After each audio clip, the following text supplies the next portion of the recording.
Good day. I'm Professor Farnsworth, and this is Blood-Borne Pathogens in Schools, the Fundamentals, which, for the sake of brevity, we'll call BBPs. You know, back when I was a boy, my great-grandmother would tell stories of the times when she taught in a one-room schoolhouse. Ah, those were the days. Starting a fire in the old pot-belly stove, toting water for drinking and washing hands. Back then, they didn't know about BBPs. Now we know more, about the diseases anyway, and steps you can take to protect yourself when facing possible exposure to blood-borne pathogens.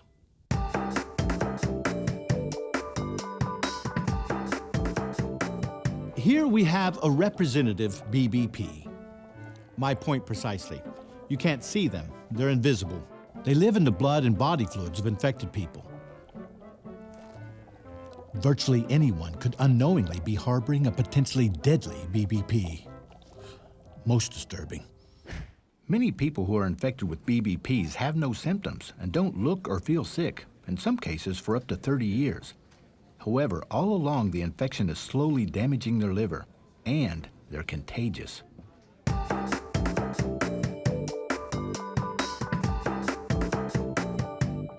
The three most common BBPs are hepatitis B, called HBV, hepatitis C, called HCV, and human immunodeficiency virus, or HIV.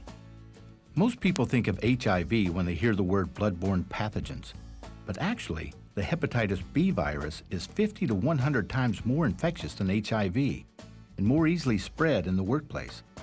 The hepatitis B vaccine can prevent HBV, but there's no vaccine to prevent HCV.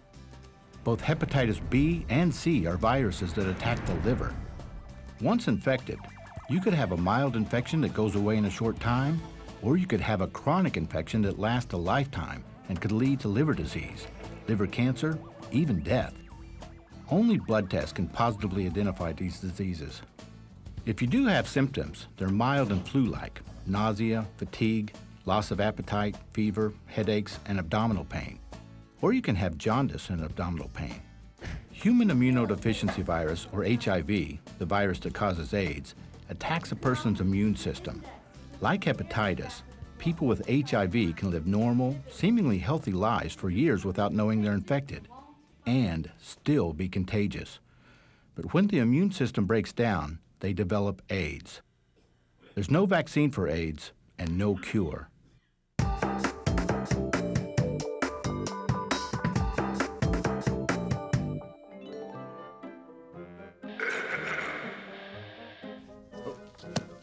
Yes, where were we? Let me see. How are these BBPs transmitted? That is to say, spread from person to person. That is to say, how does one become exposed or infected in the first place? Which is, of course, what we're trying to avoid here. The most common ways BBPs are transmitted are through unprotected sex with an infected person or by sharing needles or other paraphernalia to inject drugs. Infected mothers can also pass a virus to their newborn children. In a school environment, BBPs are more likely to spread when you touch something like a countertop contaminated with blood or body fluids, and then touch the mucous membranes of your eyes, nose, or mouth. Contaminated surfaces, like desk or athletic equipment, are a major factor in the spread of BBPs because the hepatitis virus can survive outside the body. HBV can survive on surfaces and equipment for at least a week. The hepatitis C virus can survive outside the body on environmental surfaces for at least 16 hours, but no longer than 4 days. During that time, the virus can still cause infection if it enters your bloodstream. BBPs can also spread when you injure yourself on a needle or sharp object that's contaminated with blood or body fluids, anything that can pierce your skin. Or if you touch a contaminated object, pathogens can enter your bloodstream through an opening in your skin. Cuts, razor nicks, dermatitis, acne, or even openings you can't see. According to the Centers for Disease Control and Prevention, it may even be possible to become infected when poor infection control practices are used during tattooing or body piercing, or from sharing razors or toothbrushes. Now, for school employees like us, the risk of actually getting one of these BBPs is minimal compared to, say, doctors or nurses or other workers exposed to blood and body fluids all day long. EMTs, lab technicians. However, if you take the number of those infected An estimated 800,000 to 1.4 million people in the U.S. have chronic hepatitis B. 3.2 million people have chronic hepatitis C, and somewhere around 1.3 million people are infected with HIV. And you calculate that as a percentage of the total population, and then you apply that ratio to the total number of school employees in the U.S., taking into account the increasing number of cases each year, then your odds of getting infected are 0.000171188 times, no, it's 1.73 times 10 to the negative third. Let's see, applying the quadratic equation, I'm remembering to carry the 1.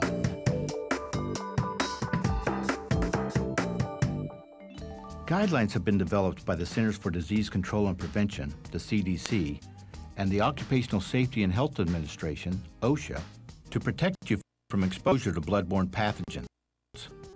You'll find some of that information in your school's exposure control manual.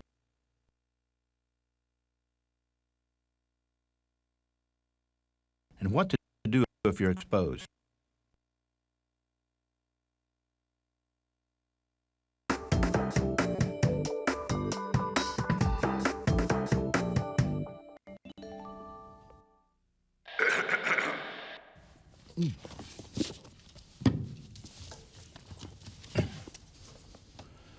Standard precautions, a term we get from our friends in the medical community, since BBPs are, after all, medical conditions.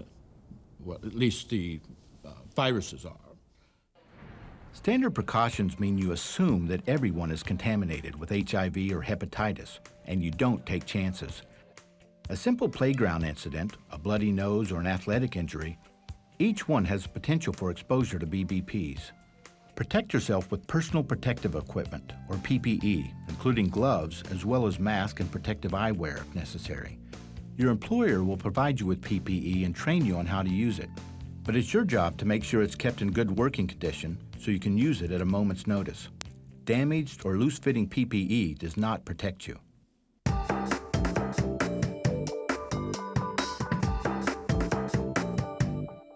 When an incident happens and a person begins to bleed, your first reaction as a person of authority is to help the injured person. But how do you know if the victim is infected with hepatitis or HIV? You don't. He may not know. Without protection from blood or body fluids, your natural inclination could cost you your life, or at least your health, and potentially the health of your loved ones. When assisting someone who is injured or bleeding, follow these precautions.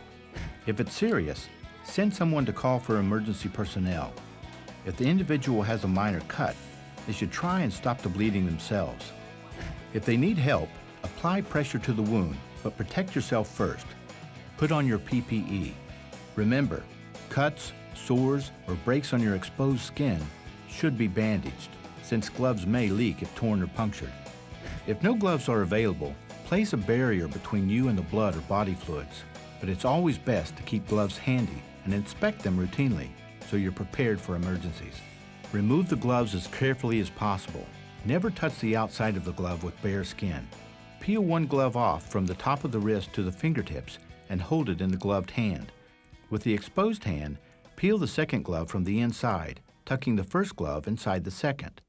Then, dispose of your gloves according to your school's exposure control plan and wash your hands with soap and water.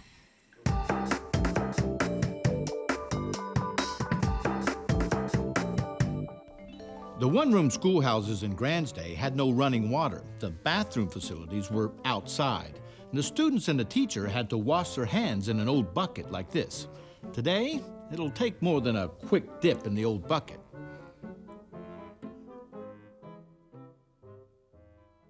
CDC guidelines recommend washing your hands when they are visibly soiled or contaminated, before eating, drinking, handling contact lenses or applying makeup, after using the restroom, and after blowing your nose, coughing, or sneezing. Begin by wetting the entire surface of your hands and wrist. Using a non-abrasive soap, rub your hands together for at least 20 seconds. Be sure to wash between your fingers, around fingernails, and under rings. Now keep your hands pointed downward as you rinse to keep the contaminants off your hands and dry with disposable towels. One more thing, Use a towel to turn off the faucet, not your hands. Then dispose of the towels immediately. You wouldn't want to leave a contaminated towel for someone else to use. If a hand washing facility is not available, use antiseptic towelettes or an alcohol-based sanitizer until you can get to one. Apply the recommended amount of the product to the palm of one hand and rub your hands together, covering all surfaces of your hands and fingers until your hands are dry. But wash with soap and water as soon as you can. If blood splashes or gets in your eyes or nose, flush your eyes and exposed membranes with large amounts of water. Then report the incident to your employer or supervisor immediately. Do not wait until the end of your shift. Most exposures do not result in infection, but time is of the essence with these kind of exposures. If you get appropriate treatment quickly, you can prevent infection.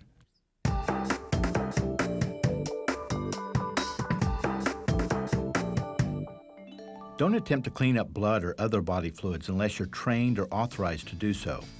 Notify the custodian or an employee especially trained in cleaning up spills. If you have to pick up potentially contaminated sharp objects, such as needles, knives, razor blades, or broken glass, never use your hands. Use tongs or a broom and dustpan, then dispose in a facility-approved puncture-proof container. If any articles become contaminated with blood or body fluids, follow your school's policy for decontaminating or disposing of them. If you empty garbage cans, shake them down and always carry them from the top, never close to your body, in case someone disposed of a sharp object that can cut through the bag and cut you.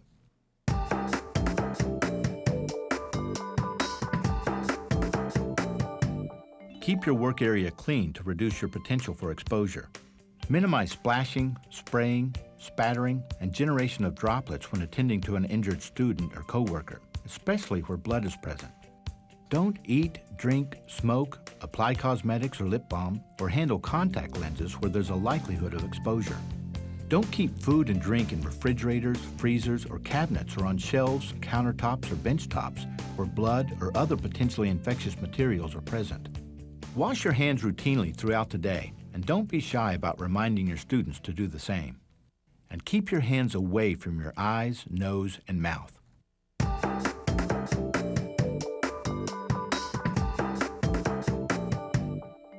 Roll up your sleeve for the HBV vaccination. It may be one of the best ways to prevent HBV. If you're exposed to blood or other infectious materials as part of your job, the school system may make the HBV vaccination available to you. Ah, yes. Where were we? You've learned about the dangers of BBPs and how they spread, that is to say, how one is infected, and you know the proper precautions to protect yourself. Standard precautions essentially means you decide that everyone is infected and take action to protect yourself. You wear PPE when you anticipate contact with blood and body fluids. You keep your environment clean and your hands washed. Now, mind you, most people exposed to BBPs never become infected, but the fundamental reality is this. If you take these precautions, against disease that is, the odds of your becoming infected are significantly reduced to, well, as Gran used to say, you can never be too careful. Professor Farnsworth here. Good day.